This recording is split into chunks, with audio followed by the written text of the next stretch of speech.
আল্লাহ নবী যেদিন দুনিয়া থেকে বিদায় হয়ে যাবেন, আল্লাহ নবী যেদিন ইন্তেকাল হয়ে যাবে, সেই দিনও আপনার আমার জন্য কান্না করেছেন।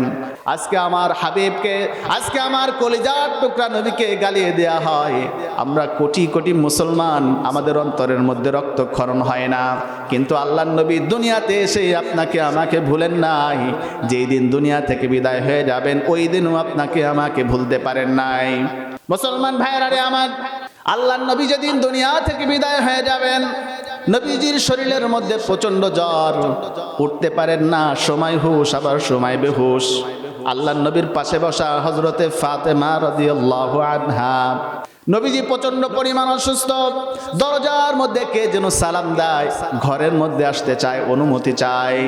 নবীজি বলেন, ফাতেমা রে, দরজার মধ্যে কে যেন সালাম দেয়, ভিতরে আসতে চায়, দেখো কে এসেছে, দেখো কে যেন ভিতরে আসার জন্য অনুমতি চাচ্ছে।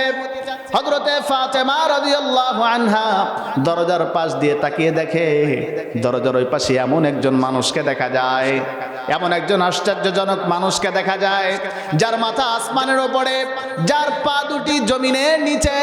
এমন আশ্চর্যজনক মানুষ মক্কা মদিনার মধ্যে দেখা যায় না। ফাতেমা রাদিয়াল্লাহু আনহা বলেন, আব্বাজান, কার জন্য আমি দরজা খুলব? আপনি কার জন্য দরজা খুলতে বলছেন? এমন আশ্চর্যজনক মানুষ মক্কা মদিনার মধ্যে আমার জীবনেও কোনোদিন দেখি নাই। আব্বাজান, দরজা খুলে কি হবে? এত বড় দেহের মানুষ তো ঘরের মধ্যে প্রবেশ করতে পারবে না। আল্লাহর নবী বলেন, ফাতেমা রে, এখন যে ঘরের মধ্যে আসার জন্য অনুমতি চাচ্ছে, এই ব্যক্তি তো সাধারণ কোনো মানুষ না, এই ব্যক্তি হচ্ছে মালাকুল মউত হযরতে আজরাইল আলাইহিস সালাম। ঘরের মধ্যে আসার জন্য অনুমতি চাচ্ছে। হযরতে ফাতেমা রাদিয়াল্লাহু আনহা বলেন, আব্বাজান, আমার বোঝার কোনো বাকি রইল না, আপনার শরীরের মধ্যে প্রচন্ড পরিমাণ জ্বর, আপনি সময় হুশ আবার সময় বেহুশ, আমার বোঝার বাকি রইল না, আপনাকে নেওয়ার জন্য এসেছে। না, আমি দরজা খুলতে দেব না, দরজা আমি খুলে দেব না, আমার শরীরের মধ্যে এক ফোঁটা রক্ত থাকতে আমি দরজা খুলতে দিব না। আল্লাহর নবী বলেন, ফাতেমা রে, এই আজরাইল এমন একজন ফেরেশতা, কারোর ঘরে যাওয়ার জন্য অনুমতির প্রয়োজন হয় না, কারোর ঘরের মধ্যে ঢোকার জন্য অনুমতির প্রয়োজন হয় না, কারোর ঘরে প্রবেশ করার জন্য দরজা খোলার কোনো প্রয়োজন হয় না। তোমার বাবার সম্মানার্থে, তোমার বাবার মর্যাদার কারণে সে অনুমতি নিয়ে ঘরে আসতে চায়। দরজাটা খুলে দাও। যদি দরজাটা না খুলে দাও, এই ফেরেশতা কিন্তু অনুমতি ছাড়া ঘরের মধ্যে প্রবেশ করবে। হযরতে ফাতেমা রাদিয়াল্লাহু আনহা দরজাটা খুলে দিলেন। হযরতে আজরাইল আলাইহিস সালাম আল্লাহ নবীর সামনে নামাজের সুরতে বসে গেলেন। আসসালামু আলাইকা ইয়া রাসূলুল্লাহি, আসসালামু আলাইকা ইয়া হাবিবাল্লাহি। আল্লাহ রাব্বুল আলামিন আমাকে আপনার কাছে পাঠিয়েছেন। আপনি চাইলে দুনিয়াতে থাকতে পারেন, আর যদি না চান, আপনার হাবিবে কিবরিয়ার সাথে যদি দেখা করতে চান, আপনাকে অনুমতি দেওয়া হয়েছে। আল্লাহর নবী বলেন, আজরাইল রে, আমি যাব, আমার কোনো আপত্তি নাই, কিন্তু যাওয়ার আগে জিবরিলের সাথে আমি কিছু কথা বলতে চাই। সাথে সাথে জিবরিল আমিন আল্লাহর পয়গম্বরের সামনে এসে উপস্থিত হয়ে যান। আসসালামু আলাইকা ইয়া রাসূলুল্লাহি, আসসালামু আলাইকা ইয়া হাবিবাল্লাহি। ওগো নবীজি, আপনি কেন আমাকে স্মরণ করলেন? আল্লাহ নবী বলেন, জিবরিল রে, আজরাইল কেন আমার সামনে এসেছে? জিবরিল আমিন বলেন, ওগো নবীজি, আল্লাহ রাব্বুল আলামিন তো আরো আগে আপনাকে কথা জানিয়ে দিয়েছেন, ইন্নাকা মাইতুন ওয়া ইন্নাহুম মাইতুন।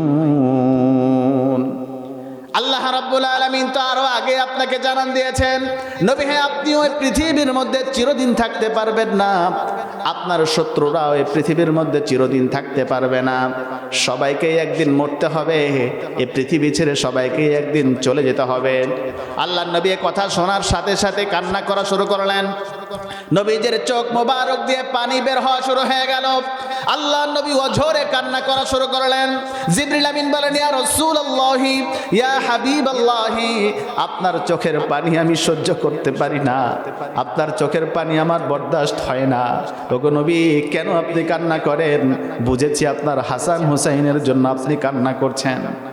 বুঝেছি আপনার ফাতেমার জন্য আপনি কান্না করছেন, আমি বুঝতে পেরেছি আপনার সাহাবীদের জন্য আপনি কান্না করছেন। আল্লাহ নবী বলেন, না রে জিবরিল, আমি আমার হাসান হুসাইনের জন্য কান্না করি না, আমি আমার ফাতেমার জন্য কান্না করি না, আমি দুনিয়ার মায়ায় কান্না করি না, আমি কান্না করি কেন জানি? আল্লাহ রাব্বুল আলামিনের সাথে আমার একটা ওয়াদা হয়েছিল, একটা প্রতিশ্রুতি আল্লাহ রাব্বুল আলামিন আমাকে দিয়েছিলেন, এই পৃথিবীতে আমি যতদিন থাকব আমার উম্মতদের গুনাহের কারণে আল্লাহ রাব্বুল আলামিন একেবারে আমার উম্মতদেরকে ধ্বংস করে দিবে না। আল্লাহ আমাকে ওয়াদা দিয়েছিলেন, এই পৃথিবীর মধ্যে আমি যতদিন থাকব আল্লাহ রাব্বুল আলামিন আমার উম্মতের গুনাহের কারণে একেবারে তাদেরকে ধ্বংস করে দিবেন না।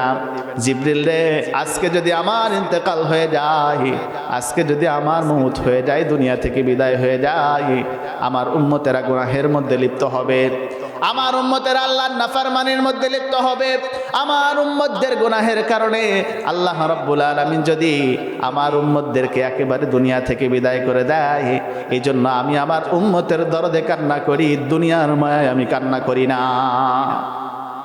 আল্লাহ রাব্বুল আলামিন ডাক দিয়ে বলেন, হাবিব আপনি কান্না করবেন না, আপনার কান্না আমার সহ্য হয় না। ওগো বন্ধু, এতদিন আপনি ছিলেন আপনার উম্মতের জিম্মাদার, এতদিন আপনি ছিলেন আপনার উম্মতের জিম্মাদার, আমি আল্লাহ আপনাকে কথা দিলাম, আপনাকে ওয়াদা দিলাম, ওগো পয়গম্বর এতদিন ছিলেন আপনি আপনার উম্মতের জিম্মাদার, আজ থেকে স্বয়ং আমি আল্লাহ আপনার উম্মতের জিম্মাদার হয়ে গেলাম।